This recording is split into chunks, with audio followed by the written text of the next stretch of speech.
Good evening. Today, the fourth day of Pravachan. Once again, it's my privilege to welcome Dr. Bipin Doshi from Mumbai, who has been practicing as a physician for the last 45 years. He believes in trinity of modern medicine, lifestyle modification, and spiritual therapy. After he finished his professional earning life, he is now on the mode of returning, giving back.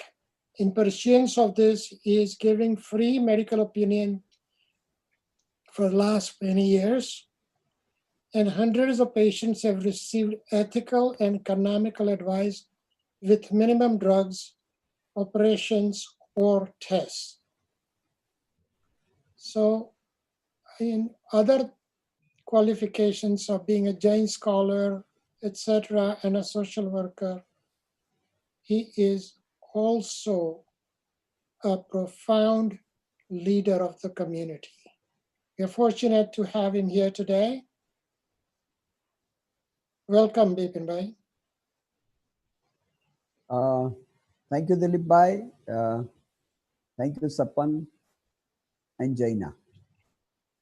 My today's topic is Jainism, the science of happiness. Now, when we talk about the purpose of the life, everybody would agree that ultimately whatever we do is for our happiness. And that happiness has to be properly understood or defined. When we consider the word moksha or mukti, we are talking about eternal happiness or the happiness forever. Basically, Tirthankar Mahavir gave a science which is related to the soul.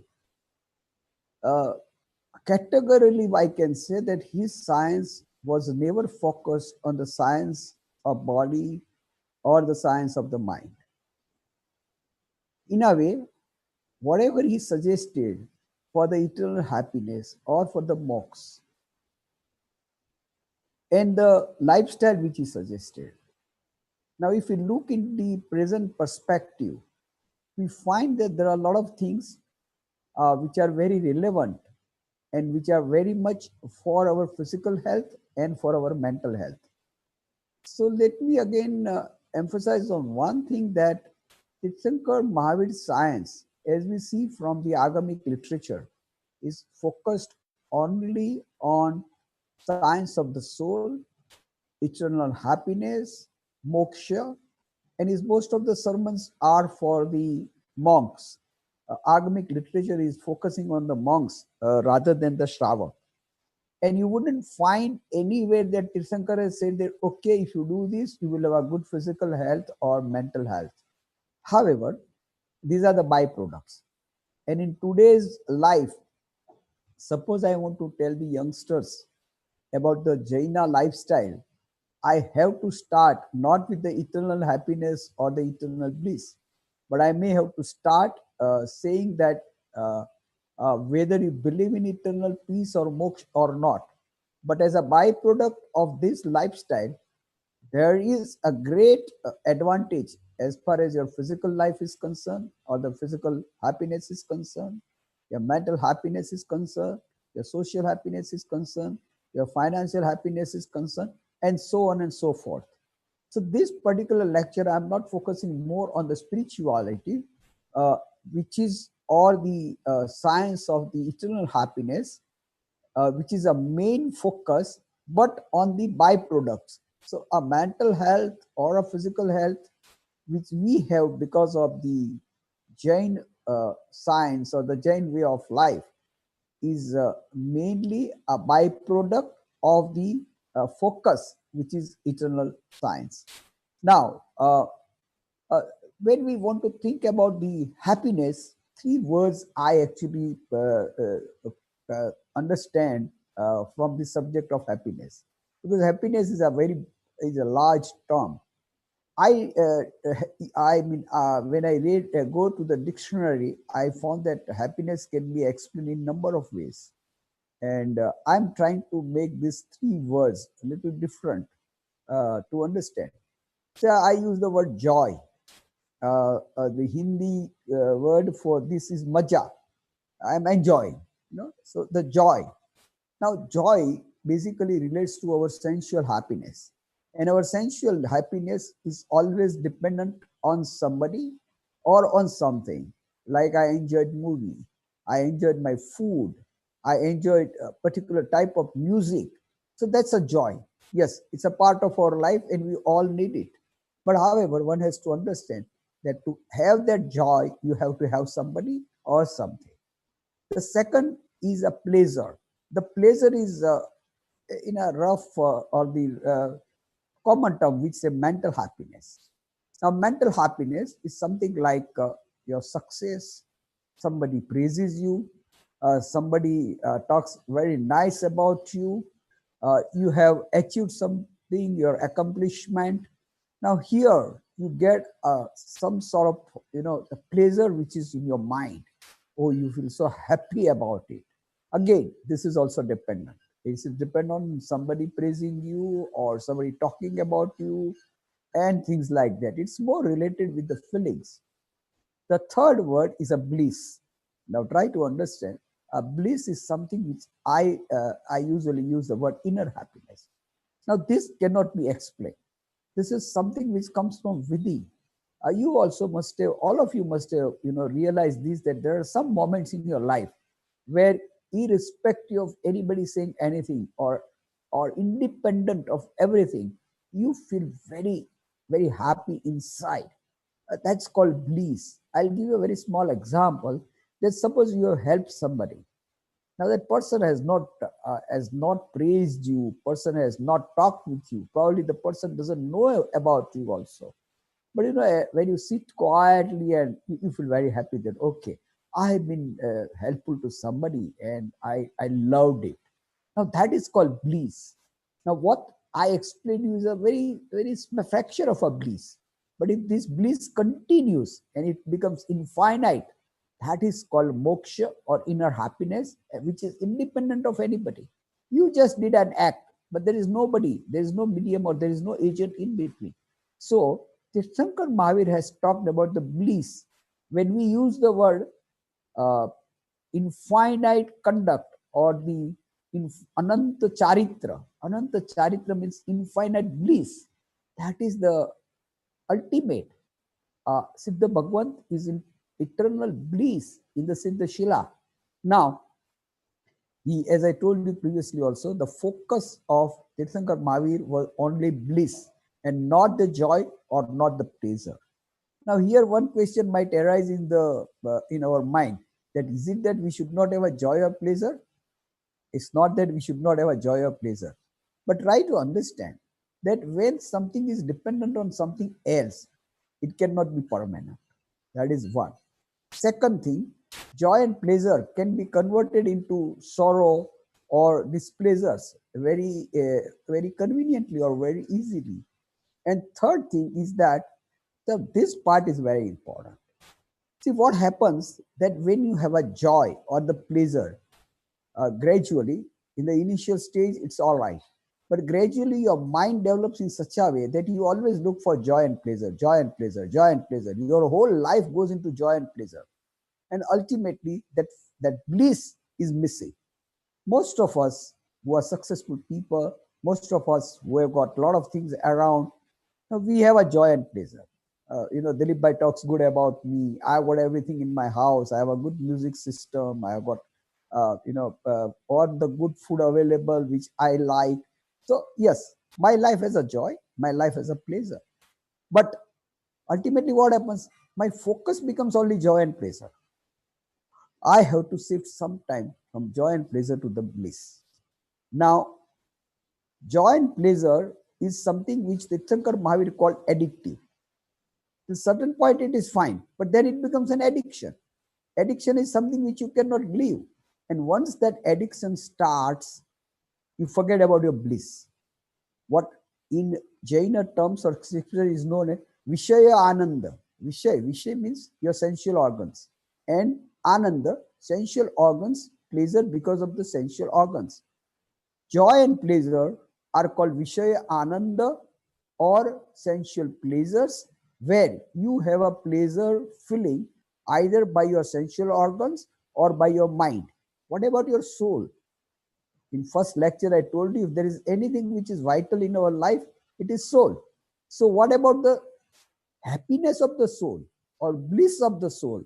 And that's why these three words are very important to understand the science of happiness. Bliss is what I want. However, while trying to go for the bliss, the Tirthankar Mahavir has showed us a path in good physical health, good mental health, good social health, good financial health, etc. are the byproducts. Let's try to understand this from the one more perspective that Tirthankar Mahavir, I mean, to call him a scientist would be degrading him actually. He was much, much more than a scientist. Sometimes, we try to compare him with many more things, but it's like, comparing a clerk with the manager. So I don't use the word that way, but he was a mathematician. As a mathematician, in 12 and a half years, when he did a penance, he must have contemplated on number of things. Somebody asked me that what did he do for 12 and a half years? I say he was a person who practiced, who contemplated, he saw everything around. And like a good mathematician, with the theory of deduction, he came out with certain conclusions. He came out with certain hypotheses. He came out with certain theories. Now, these theories or the hypotheses or the propositions which he gave, what we consider them as our main siddhanta or the principles of Jainism. Like he thought that, okay, what is bothering us? Or what are the natural instinct? I'll just try to give an example. What are the natural instinct? So he said, Ahar Sangna, Bhaya Sangna, Maithun Sangna, Parigra Sangna. He says that every jiva, whether it is a microscopic organism or the human being, they are born with four type of natural instinct. Today also psychologists approve of these four instinct, that yes, everybody needs food, everybody has a fear, everybody has got Maithun. Maithun has both meaning. I mean, recreating the whole, recreating the species of its own kind, and also the pleasures. So every living beings needs pleasure. And lastly, parigra. Parigra is accumulation. That they are never comfortable about the present. They want to see that my future is also safe, and that's why four sangnas. So as a mathematician, he derived certain concept. Now, happiness here, when we talk about from the Jain perspective, he said that if you want to be happy, you have to be happy for your past, for your present, and even for your future. Now, if you want to be happy about your past, you must have prayaschit.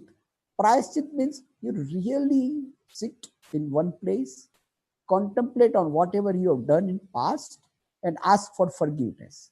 Ask for, or you repent. Now see, a repentance itself is a big therapy. And I'll tell you, there are a number of patients which I have seen, because as Dilip Bhai has told me, I have always attached the spirituality along with my medical practice. I found so many people having a guilt feel, something they have done bad in past, or something which they should not have done. So what I used to tell them that, okay, try to understand that what are the things that is bothering you, which you did in past. And they would say, okay, one day I did like this, which was not right, and whatever it is. So I used to tell them, okay, write down on a piece of paper. And really, I have many patients who wrote about the problems or the misdeeds they did in past.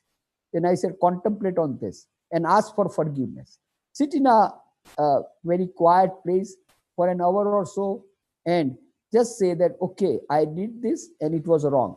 And I found that number of patients got a relief from their guilt feel because of the repentance. So repentance is a very big therapeutic tool in the hands of doctors or in the hands of anybody. I mean, it's not necessary that you should be a doctor, but people who have got a guilt feel, and number of us are feeling about I have a problem about the guilt feel. So, prayashchit is important. Second thing is samayik. Now, I want to be happy right now. The samayik doesn't mean only that ritual samayik which we do for 48 hours, 48 minutes. Samayik has got a large meaning, and the simple meaning of samayik is equanimity, or what I call in our typical language is samata bhava. Now, see, every moment there are adversities. There, you cannot say that, oh, there are no adversities. Adversities are always there. Either it is from somebody or for something, or there are natural adversities. Adversities are many kinds. Now, whenever the adversities are there, we try to fight with adversities. I don't say you shouldn't fight, you should try. However, the best thing is first to become equanimous, remain in cool. Today, young generation usually use the word cool. The cool means cool down, calm down. And with that particular thing, the effect of the adversities on you is much, much less. And even if it is there, you think that, okay, it was because of my karmic udaya, or it was the fusion of my karmic bondages which I had. So Samai keeps you in an equanimity. Now, the purpose of doing Samai per day is basically you train yourself. 48 minutes of Samai in the morning is not a ritual that you do and forget about it. 48 minutes being in Samai in the morning is a training to remain in Samai throughout the day. Because we as a Shravak have not taken a vow of remaining in Samai for the lifetime. So it's like, doing some practice in the morning, which helps you the whole day. Samai should be looked from that perspective, that if I want to have a life, or I want to have a day where the adversities are there, but still I can fight adversities very coolly, is called Samai. And about the future, that, okay, what are the things that I am supposed to do? A resolution. I resolve that I will not do this again. So that are the vows for future, which has been described as Pachkan. So Tirthankar Mahavir has given us that happiness could be gained in all three senses. Now, the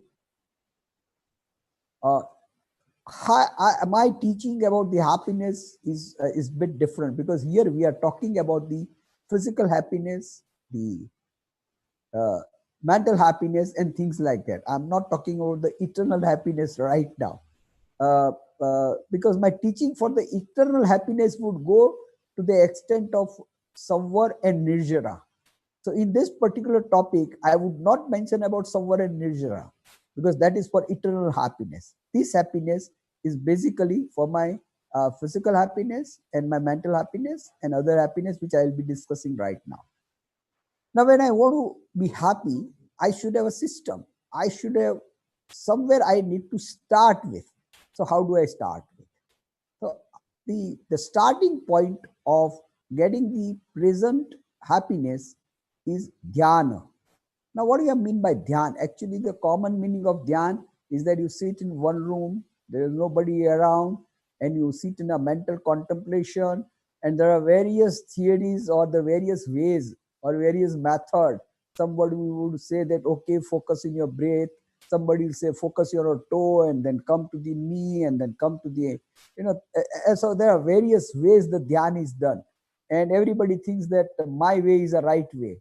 I'll tell you, dhyana, as far as Jainism is concerned, is a very, very different way of looking at it. Dhyana means it's a state of mind. See, whenever your child is not focusing on his study, what do you say? Where is your dhyan? तारू ध्यान क्या है? In Gujarati or Hindi में हम कहते हैं तेरा ध्यान कहाँ है? Now what does it mean? What is your state of mind? Where are you focusing on? And sometimes Jainism has very rightly said that you may be focusing on good and you may be also focusing on bad. One need to understand that where is my focus? Is my focus is on fame? Is my focus is on name? Is my focus is on somebody? Is my focus is on myself? Very, very, like a scientist, you have to gradually analyze your mind. Unless until you have not analyzed your mind, it's very, very difficult to have a spiritual progress or even for the happiness of your mind. So when I sit quietly, I think that, okay, is my mind is in a violent state. Violent state means I'm trying to hurt somebody. I'm trying to damage somebody. For my selfish motives, I'm going to do something which will definitely be detrimental to somebody else.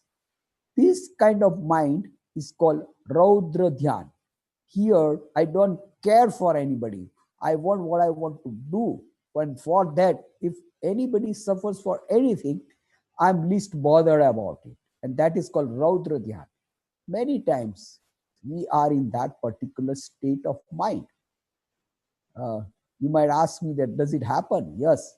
And if you are a good person, or if you are a person with virtues, you'll immediately say, no, no, this is not right. You might have thought about hurting somebody, but at the second moment, you say, no, no, that is not right. So, dhyan is something which can shift from one dhyan to the other dhyan immediately, just at that particular moment itself.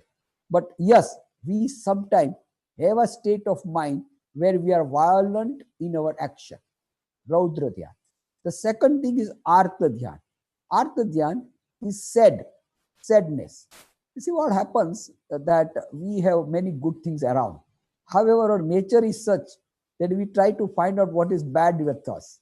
Might have 99% good things, but there's one bad thing, and you always think about it. Oh, I've got this, I've got this, I've got this. See, actually, people say that I'm in search of happiness. But if you really look at our nature, we are usually in search of unhappiness. I remember a story right now that there was a professor of philosophy, and there were few students in the class. And these few students were given a piece of paper. It was an A4 size paper from the computer dish, and professor made some small figure on it. He made round or a circle or a triangle or a few lines and few dots and things like that on each paper, and he gave it to everybody. And he asked them that now just contemplate on your paper which I have given you for 5 minutes, and ask everybody that, okay, after 5 minutes you are supposed to tell me what is there on your paper. And everybody said, oh, I've got a triangle, and this triangle is not a regular triangle, and all that. Whatever, like he gave all the details of triangle. Somebody gave a detail of that circle which was made, or somebody gave a detail about the dots which were made. And there was one guy who said that, sir, you have given me a paper where only 5% of it is something where you have written something, or you have created something, or you have some black spot there. But my 95% of the paper is white. He focused on the other 95% and did not focus what was there as a figure which was made by the professor.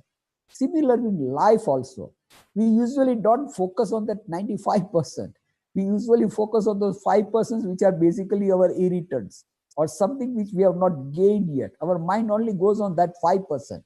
We have to learn the life as a large, the full paper, where 95% are very good. There is no black dot there. There is nothing which is irritating there. yes, you might say that, oh, you must always try to solve the problems which are facing there. I do agree with that. It's not that you don't solve the problems which are there, but at the same time, remember that 95% of things are very good with you. So we should not have a state of mind where we actually only focus on our problems. We should also focus on that what we have gained. It's always said that we lose our life for the want of that which we have not got, and we forget that what we have got. So Artha Dhyan is a state of mind where you remain sad, not understanding what you have got. Now from Artha Dhyan we go to Dharma Dhyan. Dharma Dhyan is a state of mind with an equanimity. Here the person thinks that, okay, I have got a few good things and I've got few bad things. The few things also are because of my past deeds and my efforts, and the good thing or the bad things also are because of my past deeds and the on my laziness, not the efforts. So here he puts he puts the whole onus on himself for his previous karmas. A person who knows the science of karmic fusion, who knows the effect of the karmas which he has done in past and the present efforts, is person who is in Dharma Dhyan. It's a good Dhyan. And there are people who are in Shukla Dhyan. The people in Shukla Dhyan absolutely has a pious mind, and their focus is on the soul. In this particular era, practically we say that there is no person with the Shukla Dhyan. Now, understanding this four kind of mental state is very important, and it's very important self-realization or introspect, because this is where our journey would start. Happiness is ultimately a state of mind. I used to have a frame in my house that what matters is attitude. Now, yes, it's an attitude or dhyana or state of mind. The word which we use, attitude, is nothing but dhyana as far as our Jain dictionary is concerned. Now, Tirthankar Mahavir, again, as I told you, as a theory of deduction, he said, what are the causes of unhappiness? Why are you unhappy? So, I'm unhappy because my business is not good. I'm unhappy because my family is not good. I'm unhappy because my body or my physical health is not good. Yes, that there are a number of reasons for being unhappy. But he gave that we are unhappy because of the four major reasons, which he said four passions or evil passions, or even in our scripture language, we call them kashai. And he also gave that there are reasons and there are resolutions. If you understand the reasons and if you understand the resolutions, again, your science of happiness would be a little easier. He described anger, ego, deceit, and greed are the four major reasons. 99% of your problems, if you try to analyze, it will be because of these four things. And in these four things, the last one, the greed, is the worst of everything. Even it is said in our scripture that the person who reaches to the seventh gunasthana, which is a very high state of spirituality, the greed remains. Even the subtle greed remains. The greed is last to go in our spiritual journey or the spiritual progress. So the person having a greed, and if his greed is satisfied, he gets ego. And when his greed is not satisfied, he becomes angry. And to fulfill his greedy activities or the greed, he takes help of deceit. And in scripture language, this is called krodha, mana, maya, and lo. These are the four major things which gives a problem to us. And for that, we take help of hinsa or the violence, parigraha, that is attachment, and ekantavad, that means I have a rigidity of my point of view. Sometimes I don't fight with others because I need something from him, but I fight with others because I said I am right, you are wrong. Whatever he says, I feel that no, that's not my point of view. And whenever I say it's not my point of view, I usually fight with him or I have a conflict with him. But how to resolve them? And he said it's very easy to resolve them. forgiveness, egolessness, straightforwardness, and satisfactions are four things which can resolve your passion. Now, friends, if somebody asks me that I want to learn Jainism, I would just give him this slide. That's all. Just remember this in your life, and and you understood Jainism very well. This four passion, what we call raga, the name of our religion is Vitaraga. Get rid of this. You may not do upavas. You may not be able to do certain diet rules and regulations which are given in our scripture. You may not be able to do samaik, pratikraman, all that. But even if you learn these four, I'll tell you. Suppose you have to go for some meeting, and you have to see that your driver comes in time. I'm sorry, in the USA you don't have a driver usually, but in India we have a driver. Okay, and I have to go for some meeting, and I have to leave at 9 o'clock, and 9 o'clock driver doesn't come. He might be somebody, he might be stuck up with something, or he might have some reason because of a health problem or somebody in the family. The reason may be genuine, but 9 o'clock, if he doesn't come by 9:05, I become angry. What happens? My samayik has gone. I don't remain in samata bhava. Fine, okay, he may be late, but my getting angry doesn't help me. I have to wait for some time, and this is what is called a really, uh, there in your family also. Think about it. How many times you get angry on the family members? How many times in your social activities you are egoistic? How many times your greed increases? Yesterday, somebody from Dubai asked me that, in my profession, sometimes I have to deal with the people who are basically related to the slaughterhouses and things like that. How do I avoid it? I said, just think about it. Do you need it? Do you need this extra money for the survival? If you don't need this extra money for the survival, don't get into it. So it's very easy in a way. It's not something which, okay, somebody may earn and you may not earn, but how much do we require in our life? So this passion, understanding this passion is understanding Jainism totally. And you may not be able to do rituals, may not be able to do certain penances which are described, but learning these four things would be good enough to be a good Jain or to be a right Jain. The next slide is, now I'm coming to the byproducts. Again, let me tell you, a good physical health is a byproduct of the life science or the lifestyle which Tirthankar Mahavir advised us. Chovyar, fasting, Iambil, to be vegetarian, to believe in veganism. A few things which I have narrated here. This list could be a very extensive list. I'm just giving you few things where the physical health is usually taken care by our diet rules. And Chovyar is something which is an intermittent fasting.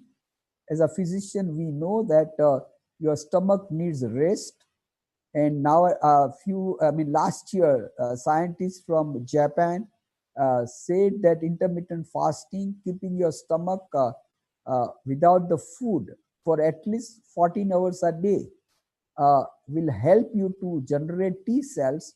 These T cells are very good to destroy your toxins, to destroy certain things which can cause the damage to your body. And he has claimed even that the person who observes intermittent fasting, statistically, these are the people who has got a least chance to develop hypertension, diabetes, malignancies, and etc. So yes, science has definitely proved that Chovyar, where we are not supposed to eat after sunset or not to eat after to eat only after sunrise, is something where we do fast for more than 12 hours minimum.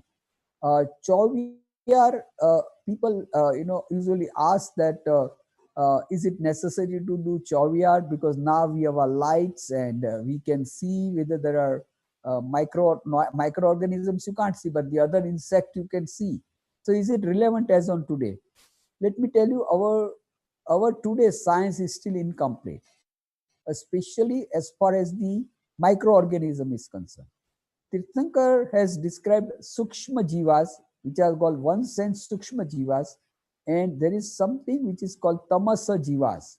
Now, these Tamasa Jivas are in the biosphere, and whenever the sun sets in, or when there's the lights is off, sunlight is off, this Tamasa Jiva from the biosphere settles on the earth, which you can't see.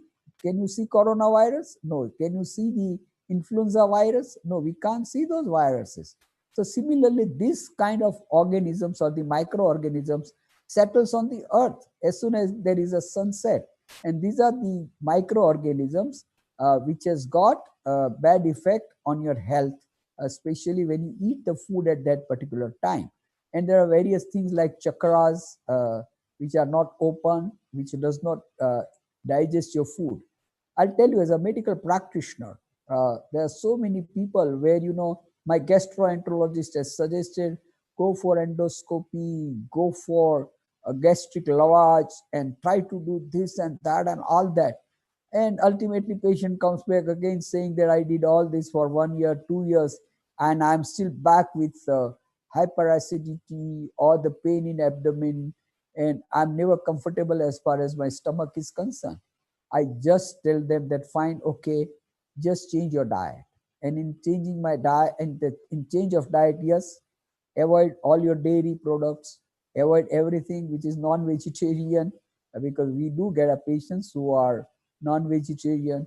Then I told them that eat more in the morning, make it little less and less till the evening time. And I prescribe them TVR. I don't prescribe them CHOVR because many of them, it's difficult for them to follow CHOVR. So I said, you can have a glass of water. You see, there is a saying in our medical text that, when somebody has got a hyperacidity, give small feed, more time, and continuously all that. I think in my practice, I have found that CHOVR helps better than the small frequent food therapy. So I have put my patients on CHOVR. Many of them, I don't use the word CHOVR. I just say that eat before 7 o'clock, because I don't want them to understand that I'm suggesting something which is a Jain way of life.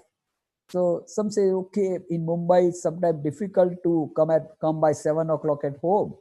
So I said, okay, fine, 7:10, 7:15, 7:30, okay, but don't take anything after 7:30 till next day 8:30. So in a way, not like a religious practice, but a good practice of taking a food. This I have done, and I have found extremely good result. As Dilip has told you that I practice trio. Trio means a holistic medicine. I use my medical knowledge, which I have from my medical school. I use my spiritual knowledge, which I have gained from either Vedic study Vedas or studying my Jain literature. And obviously, all this has to go with the good lifestyle. How much patient is sleeping? Sleep is very important. How much patient is walking? That's very important. Like I used to give them the advice that, okay, when you are coming back from the office, just get down one bus stop before your house, not the bus stop which is nearest to your house, and walk down that much. In the evening, it may be a pleasant walking. So a lifestyle is very important. Similarly, I can go on talking about fasting. I'll tell you the 3-day fasting which is prescribed in Paryushana has got a very scientific base. First day when you do fasting, you are uncomfortable. Second day you are miserable. You are miserable. Try to practice this. Second day you are miserable because all the toxins try to come out actually, because they haven't got the nutrition which is required on a daily basis. And third day, everything cools down. If you ask somebody who is doing a type, he'll say, my first day was bad, my second day was miserable. And sometimes third day is also a little miserable.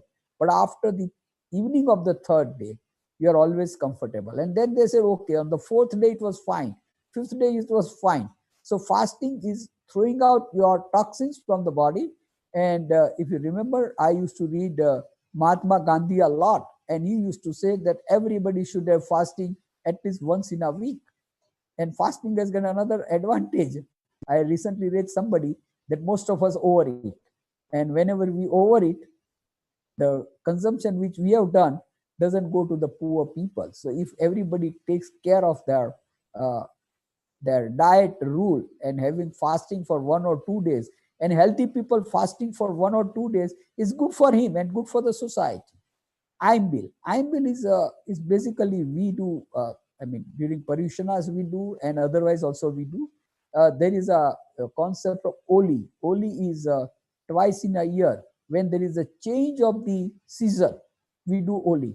So for 7 days we stop having salt, sugar, oil, and things like that, because these are the things which retain the water in your body. So Bill, be vegetarian. I will not be discussing more on being vegetarian because most of you must have heard about this a lot. Veganism. See, when people ask me about veganism and use of the milk, a simple concept is that in the ancient time, the milk was a byproduct, easily available. It was not commercialized, and the production of the milk never involved any kind of violence. But today, as the dairy business goes up, the production of milk has a lot of violence into it. You know how they are given the hormones and various medicines and how the milking is done. So I've seen this with my own eyes, and I feel that it's a cruelty on the animals, and that's why I don't like milk. I don't promote milk. More the dairy product, you need more cows and buffaloes. More cows and buffaloes, ultimately they become unproductive and they are sent to the slaughterhouses. So there is a direct relationship between the dairy product and animal killing. Mental health. Now here, just to mention that 90% of the diseases have psychosomatic component in them, including things like diabetes, blood pressure, heart problem, malignancies, your skin diseases, and a number of them. And this is because your mind is not well set. When mind is not well set, the toxins are created in our body. And when the mind is well set, again, few good hormones are created in our body. We now know as a science, dopamine, uh, endorphin, serotonin. These are the good hormones which help us. See, there is no magic. Some people say that I did a good prayer and I recited Naukar Mantra or I recited Bhaktambar Stotra and I am benefited. Now, that benefit can be explained just with simple science that yes, when you practice this kind of good things like prayers and recitation of mantras, certain good hormones are created. Your hypothalamus is uh, uh, is stimulated. After the stimulation of the hypothalamus, it is your pituitary body. The pituitary body actually excites number of endocrines and number of neurotransmitters, and these things actually help us for a well-being, mental well-being. And the simplest thing which I would like to revise, that Tirthakar Mahavirya is always focused on four passions: anger, ego, deceit, and greed. So to be in a good mental health, the Jaina way of life is very important. Now, social health. How do you remain good with other people around? Again, social health is very important. We live in society. We are not isolated. Parasparo graho jivanam. That means any society needs a good health. And for that, our 5 Anuvrats are good enough. If we remember, Acharya Tulsi started Anuvrat movement. And he said that if you want a good society, a good country or the nation, Anuvrat movement is very important. And this Anuvrat movement was blessed by Government of India. It continued for few years. However, then it died of its various other reasons. But let us understand that if you want to have a good social health, 5 important Anuvratas are good enough. Ahimsa, non-violence. I don't want to hurt anybody. Satya is truth. Let me tell you, the Satya is also in another meaning, that I will always search for the truth. It's not only that I observe truthness, but also search for the truth. What is right and what is wrong? Acharya is not to cheat anybody, not to take something from others which does not belong to you. Swadhara Shantosh is basically a chastity or a morality as far as your personal life is concerned, and Ichha Maryada is control of desire. because if my desires are not controlled, I accumulate so much that others are deprived of. So these 5 principles of Anuvrats are for the social health. The lastly, sorry, okay. The lastly, this is my last slide, I suppose, and financial health. You might ask me that is financial health is an important part of life? Yes, it is. And Tirthankar Mahavir, in his teaching, also gave us a good way of knowing about the finance of your life, Artha. If you read Marganusari and Shravakacharya, because as I told you that most of his teaching was for the monks. But yes, he also had a Shravakas and he taught things to Shravakas also. And in that, he gives certain concepts which are very, very useful for the financial health of any nation. And what is good economy? Good economy simply means that everybody, right from the the smallest man of the society, should get his basic needs. That is called the uh, good economy. A poorest of the poor should get his food, should get his shelter, should get his clothes, and minimum bare requirement of education and the medical care. These are the 5 most important things for a good finance, or whether you are a socialist, whether you are a communist, whether you are a capitalist, whatever it is. Those are the various concepts which are given. But ultimately, all of them would say that yes, a financial health of any country depends on whether you reach those last person or not. For this, Tirthankar Mahavir, in those days, of course, there were no banks, there was nothing like GDP, there was nothing like fiscal deficit, there was no industrialization, there was no globalization, there were no corporates. And however, in spite of all that, he gave certain basic concept. And I'll tell you, these basic concepts which he has given are so relevant as on today. And especially, I'll tell you, during this corona epidemic, I mean, I've started realizing that his financial concepts are so relevant even in this adverse condition. He first said, use of minimum things. You may have large resources available to you. Doesn't matter. But try to see that how much do you need. And use of minimum resources is called Bhoga Upabhoga Pariman in our Shravakachar. The resources are always limited, whether they are natural resources or man-made resources. Ultimately, here what happens in present life that a market is created for everything. A year back I came to USA. I have a house in USA itself. So myself and my son went to one store, and he said, "Papa, this is very good." I said, "What is this?" He says, "It's a stand for the tie." Because being a doctor, I used to wear tie in my consulting room. I said, what is so great about it? So he said, there is a small motor. You just press the water and the tie hanger moves from the various direction. I said, do I need that? I mean, I have got my hands to pick up the tie right from the hanger, which I have right now. So, so many things are created in the market, which makes you to use number of things. Actually, we don't need it. I'll tell you, sit quietly into your house and try to think that what are the things which you need in your house and what are the things which you actually don't need in your house.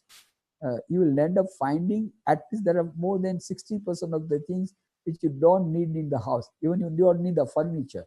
You can, it's more healthy to sleep on the floor rather than on the bed. So ultimately, use minimum things in your life. Control your pleasures, because once you start looking at your pleasures all the time, it becomes an addiction, as I told you previously, for which the word which is given, sanyama, restraint. The third thing is right expenses. Again, in Marganusar, you find this word uchita vyaya. Yes, you have resources, you have money, but where are you using it? Are you using it for right purpose? I'll tell you very simply, simple things like you go to a restaurant and spend few $100 there, and suppose somebody who really needs your help, you are very, oh, should I help him or not? Should I help him or not? Now you got enough money, and you have got, somebody gave you a chance to have the punya. So uchita vyaya, use your resources or your finance rightly for the right purpose, earning with morals, which is called nyaya uparjita dhana. That yes, you can be wealthy. All Shravakas of Tirthankar Mahavir were wealthy, but how they earned? They earned without getting into anything which is immoral, anything where you have a hinsa or the violence. We are not supposed to get involved into any kind of business, in any kind of activity where there is either a direct or indirect violence. uh, I mean, this is somewhere, we being in business community, we face a problem. And my simple saying is always very, very clear, that do you need that much of money? Suppose you don't have that much of money, will you be suffering of starvation? Will your family would suffer? That's a question which you have to ask. I also get a question sometimes that, okay, we have to deal with clients. We take them to the restaurant or we take them to the hotel and they ask for non-vegetarian food. They ask for non-alcohol. I said, see, when you call a guest or the business person to have a meeting with you in a restaurant, try to choose the vegetarian restaurant and tell them that, okay, I'll give you a delicious vegetarian food. So you avoid non-vegetarian food. That's one thing. Or in case you are landed with some place where there is a non-vegetarian vegetarian food, be very clear with the person that, see, my moral or my system, the way which my faith does not allow me to serve non-vegetarian food and alcohol. Be very clear with him, and I'll tell you, most of them will respect you. Most of them will tell you, oh, that's fine, doesn't matter. I won't take alcohol. I won't take non-vegetarian food because you are a host. You might say that, okay, I'll pay for it. There are problems sometimes. No, even then you say that, no, that's not. So you make a small, rider before you call somebody, and it works in most of the cases. And usually when you say that you believe in your faith, people actually respect you. As I told you, earn without violence, that is ahimsa. Helping others. Even in Marganusari, 35 rules of Marganusari, Tirthankar Mahavir has talked about two very important points. Paropakara pravinata. Pravinata means you should be very clever. You should be extraordinary into that. Paropakar is helping others. See, we don't live in a society which is in isolation. We live in a society where we have a people who have a better need or a more need than what we have, and we have more than what we should have. So, equal distribution or the trying to establish that equality is a very important part of our life, and that's why Tirthankar Mahavir suggested Paropkara Pravinata. And he went one step further, which is called Sadharmik Bhakti. Now try to understand, we have not understood Sadharmik Bhakti properly right now. We usually mean Sadharmik Bhakti means helping our own community people for their food, for their medicine, for their education and various things. Yes, right. I mean, that's it. That's that we have to help our community people for various needs they have. But let me ask you, why? Why should I do it? In a small village in those ancient days, everybody were asked to do the spiritual things or dharma dhyan or uh, progressing on the spiritual path. But how can you do it? Unless and until you do not have a comfortable living, or if you do not have everything which you need in your house, then it's very difficult to start your spiritual journey. If the spiritual journey is not done by my community members, my religion would not survive. So sadharmic bhakti inbuilds the survival of my religion, so that everybody in the village can follow the spirituality, and for that the person should be comfortable for his food, for his shelter, for his clothes, for his bare minimum requirement of education and medicine.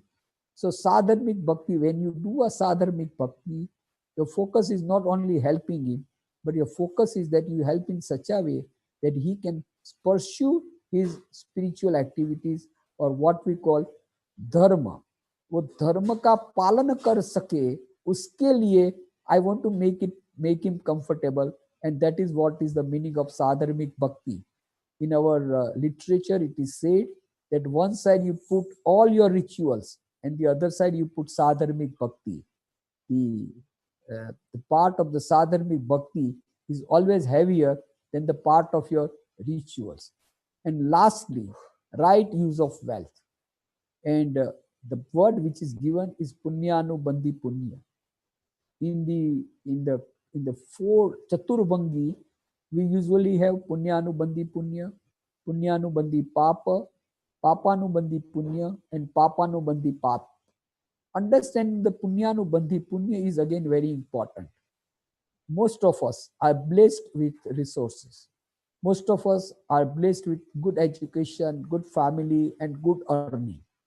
It is our punya. To be a human being itself is a punya. I have got my power of my mind, power of my speech, power of my body. I've got various things which I can use for others.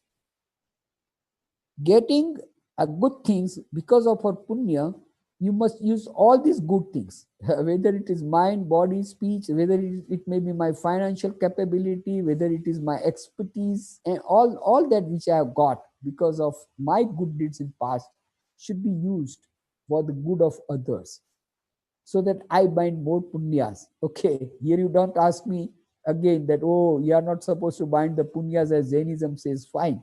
That we discuss separately.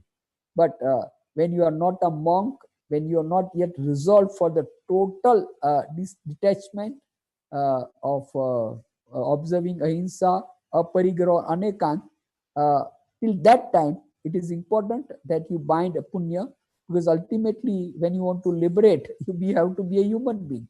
And for being a human being, you have to have lots of punya accumulated with your soul. So with this, I think we should understand very well what is punyanu-bandhi punya.